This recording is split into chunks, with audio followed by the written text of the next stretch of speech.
ధాన్యం సొమ్ము బకాయిలను తక్షణం విడుదల చేయాలంటూ కౌలు రైతు సంఘం ఆధ్వర్యంలో పశ్చిమ గోదావరి జిల్లా నరసాపురం సబ్ కలెక్టర్ కార్యాలయం వద్ద రైతులు ధర్నా చేశారు. అనంతరం ఆర్డీఓ అంబరేష్కు వినతి పత్రం అందించారు. ఈ సందర్భంగా ఆంధ్రప్రదేశ్ కౌలు రైతు సంఘం జిల్లా ప్రధాన కార్యదర్శి నాయకులు మామిడిశెట్టి రామాంజనేయులు మాట్లాడుతూ గత ప్రభుత్వం రైతుల నుంచి కొనుగోలు చేసిన ధాన్యానికి ఎంతవరకు సొమ్ము చెల్లించకపోవడం రైతులు ఆర్థికంగా ఇబ్బందులు ఎదుర్కొంటున్నారన్నారు. కావున అధికారంలోకి వచ్చిన కూటమి ప్రభుత్వం దీనిపై ఒక స్పష్టమైన ప్రకటన చేసి రైతులకు ఇవ్వాల్సిన సొమ్మును వెంటనే వారి ఖాతాల్లో జమ చేయాలని డిమాండ్ చేశారు. రైతు సంఘం జిల్లా నాయకులు కౌరు పెద్దిరాజు మాట్లాడుతూ రైతులకు తక్షణమే ధాన్యం డబ్బులు విడుదల చేయాలని డిమాండ్ చేశారు. రైతుల ప్రభుత్వం అని చెప్పుకుంటున్నారు తప్ప ఏ ఒక్క ప్రభుత్వం కూడా రైతులకు మేలు చేసిన దాఖలాలు ఎక్కడా లేవన్నారు. రైతును పట్టించుకొని ఏ ఒక్క ప్రభుత్వం కూడా అధికారంలో లేదన్నారు. పరిష్కరించాలి రైతాంగ సమస్యలు, పరిష్కరించాలి రైతాంగ సమస్యలు, ఇవ్వాలి ధాన్యం డబ్బులు వెంటనే, ఇవ్వాలి ధాన్యం డబ్బులు వెంటనే. దారుణం 2 నెలలైనా ధాన్యం డబ్బులు ఇవ్వకపోవడం, దారుణం 2 నెలలైనా ధాన్యం డబ్బులు ఇవ్వకపోవడం, సిగ్గో సార్వ పంట పెట్టుబడి ముందుకొచ్చిన ధాన్యం డబ్బులు ఇవ్వకపోవడం, సిగ్గో సార్వ పంట ఆకుమల్లి వస్తున్న ధాన్యం డబ్బులు ఇవ్వకపోవడం.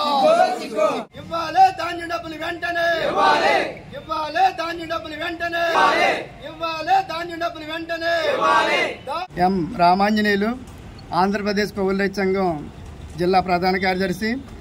ఈరోజు జిల్లాలో రావాల్సినటువంటి ధాన్యం బకాయిలు ఏవైతే ఉన్నాయో ఈ ధాన్యం డబ్బులు తక్షణమే ఈ ప్రభుత్వం విడుదల చేయాలని డిమాండ్ చేస్తూ ఆంధ్రప్రదేశ్ రైతు కౌలు రైతు సంఘాల తరపున నరసాపురం సబ్ కలెక్టర్ వద్ద ఈ రైతులతోటి ధర్నా చేయడం జరుగుతుంది.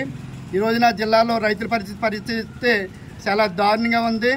ఎందుకంటే గత సార్వ పంట అందరికీ తెలుసు తీవ్రంగా నష్టపోయారు. అయినా కోటి ఆశలతో మళ్ళీ అప్పులు తెచ్చి పెట్టుబడి పెట్టి దాళవ పంట ఊడ్చారు. మరి ఈ దాళవ పంట మాసులు అయ్యి ఈ ధాన్యం ప్రభుత్వానికి అమ్మి 2 నెలలు గడుస్తుంది. అయినా ఈ రోజుకి ప్రభుత్వం ధాన్యం డబ్బులు వేయలేదు. మరి చాలామంది అధికారులు చెప్తూ ఉన్నారు ఎన్నికల కాలం కాబట్టి, లేకపోతే మొన్నటి వరకు ఎన్నికలు జరిగినాయి కాబట్టి మేము వేయలేకపోయామని అంటున్నారు. కానీ ఎన్నికలు ఉన్న ప్రభుత్వానికి దీనికి సంబంధం లేదు.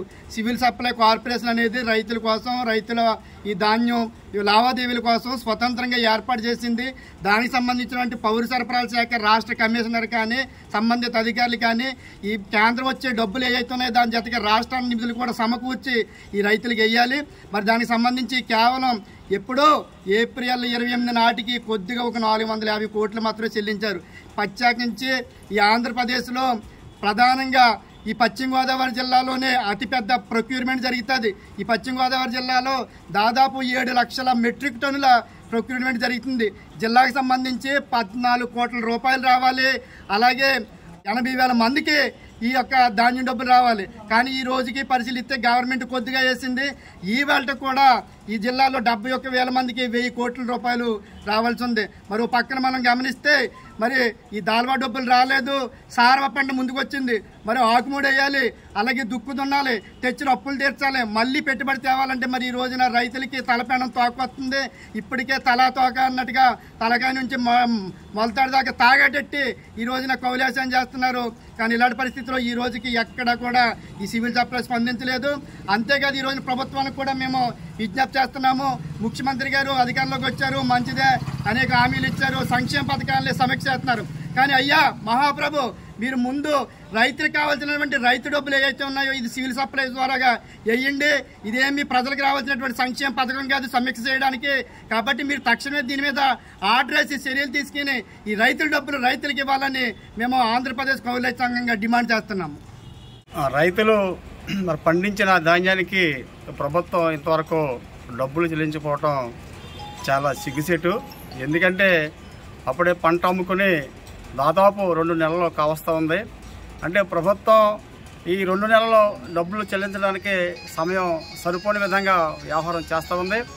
గత ప్రభుత్వం ఇదిగిస్తాం అదిగిస్తాం అని చెప్పేసి చెప్పినప్పటికీ మరి ఆ ప్రభుత్వం మరి ఈ రోజుని లేదు. ఇప్పుడు కొత్త ప్రభుత్వం వచ్చింది.